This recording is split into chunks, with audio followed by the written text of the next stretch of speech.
কিন্তু শিরোনাম করেছি কেরিয়ার এন্ড মিডিয়া কমিউনিকেশন।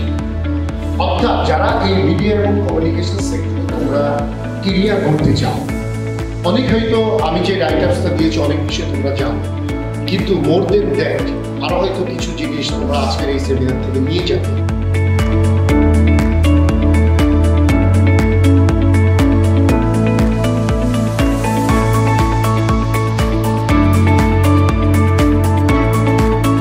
তারা যখন সিভি ড্রপ করে অর্থাৎ কাভার লেটার, সেই কাভার লেটারে এই ধরনের স্কিলের যদি উল্লেখ থাকে তখন তারা হচ্ছে আগে একটা সিলেক্টিভ পর্যায়ে যায়, পরে হচ্ছে বাইবাতে থাকে editor, sub editor, executive editor, joint editor বা চিফ রিপোর্টার, এই ধরনের যারা থাকেন তারা বার্তা বিভাগে কাজ করেন।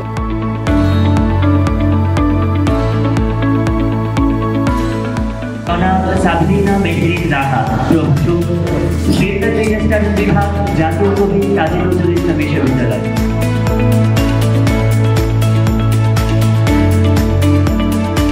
পাবলিক রিলেশনস বা এনজিওর কোনো সেক্টরে শুরু করবেন, ধরেন আপনি ফ্রেশার, আপনার অভিজ্ঞতা নেই, আপনার মিনিমাম 20 to 25K, খুবই কম বলছি, বাট এইটা দিয়ে আপনি স্টার্ট করতে পারেন।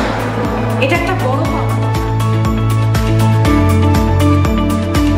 সে গুন্ডাগিরি করছে, সে যে কাজ করতেছে, প্রেম করতেছে, এটা হচ্ছে আমার কাছে ভালো লাগে। এই রোমান্স কিন্তু আপনাদের মধ্যেও আছে, এবং সেটা যদি আপনি ফুটিয়ে তুলতে পারেন আপনার সাংবাদিকতায়, আপনি বাংলাদেশের মধ্যে বেস্ট হবেন। ভাই একজনের নাম বললাম মহসিনুল হাকিম, এবং মহসিনুল হাকিম প্রতিটা ঘরে ঘরে প্রতিটা মানুষের ঘরের মধ্যেই আছে।